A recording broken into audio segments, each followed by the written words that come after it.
Hi, Dale Beaumont here, and welcome to another episode of Get Published TV. This is the only dedicated show on the internet to help you to write, publish, and market your own best-selling book.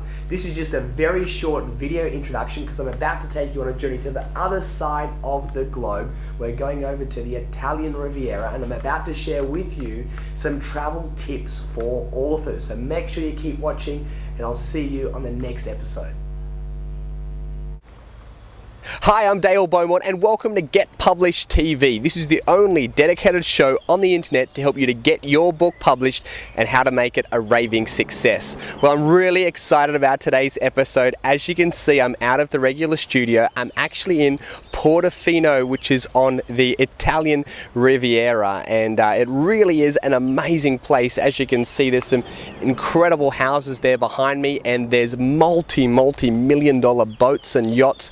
This is the playground of Europe's rich and famous, and such a glorious destination. And that's, well, I suppose one of the major advantages about being an author is you don't really have to have an office. As long as you have access to your computer and an internet connection, you can really go anywhere you like, which is a really great and exciting thing. But what I'm going to do now is I'm going to talk about a bunch of travel tips for authors. So if you're away from home or away from the office and you're on the road or on the plane and boats like we are right now, then here are some things to keep in mind, because there are opportunities literally everywhere and you want to make sure you're in a position to respond to them. So let's go through this list right now. The first one is always have your books on you. Have your books on you at all times, because you never know who you're actually going to meet, who you're going to bump into. And just as I was sort of preparing for this episode, I was on the boat actually coming here, taking a few notes, and I had someone come up to me and said, "Oh, what are you doing?" I said, "I'm taking notes and preparing to do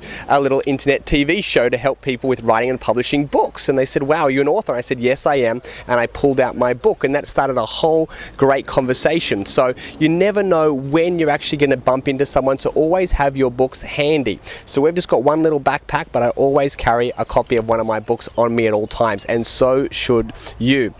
Number two is you may want to, if you're going to a location and maybe you're meeting some publishers or potential book distributors, then you may want to send large amounts of books in advance. You can probably only carry just a handful on you at any one time for weight purposes, of course. But if you're going somewhere and you're staying there for a little while, then consider sending your books. Now, you can send them, of course, via air, and that is very quick, but it is a little bit expensive if you're going to do it that way. Or otherwise, you could do it by sea. Now, it takes a lot longer, but in my experience, it's probably like 1/5 of the price, sometimes even cheaper. So if you can plan ahead and you know where you're going to be, then see if you can send your books by sea. They'll take a little longer to get there, but they're very, very inexpensive, and then you'll basically have a whole lot of your books handy, and you're able to give those out and of course build some great relationships. So number two is make sure that you send large quantities of books in advance if you have some business purposes that you're doing. Maybe you're speaking, maybe you're meeting with publishers and distributors, as I said, but it's always a good idea to make sure that you've got, more books, because you never know who you're going to meet. The next one, number three, is take lots of business cards with you. So here I've got a bunch of business cards, and again, that came in handy when I just met somebody recently. So these are my business cards, and I've actually got a picture of my book on my business card, and also an opportunity for people to download some free chapters as well, which is of course helping to build my database. But it's always really important as an author to have business cards handy, and if you've got a picture of your book or maybe a link to a website where people can actually purchase your book, then that's a way of driving more traffic and generating more sales. Next one, number four, is take with you either a small notepad and pen, or you may want to carry with you some little 3x5 cards like I've got right here.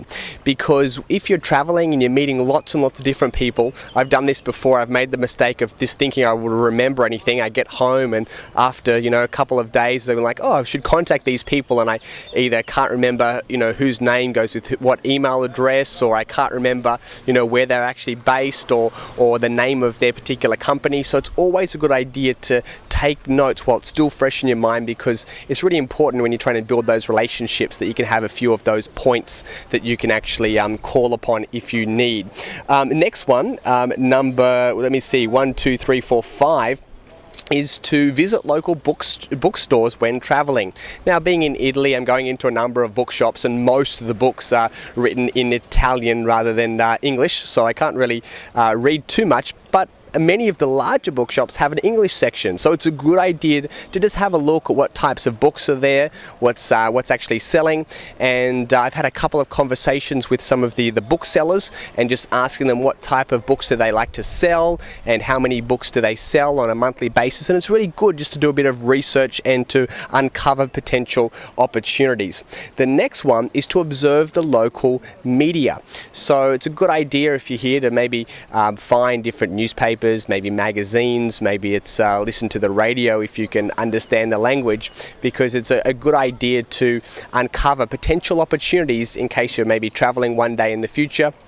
You could maybe send a media release in advance to particular newspapers or magazines that you've identified, and that could uncover more potential opportunities for you. So of course this is much easier if you are traveling to another English-speaking country, but if not, it's still a good idea as well, just to keep your eyes open, and because you never know what's going to pop up.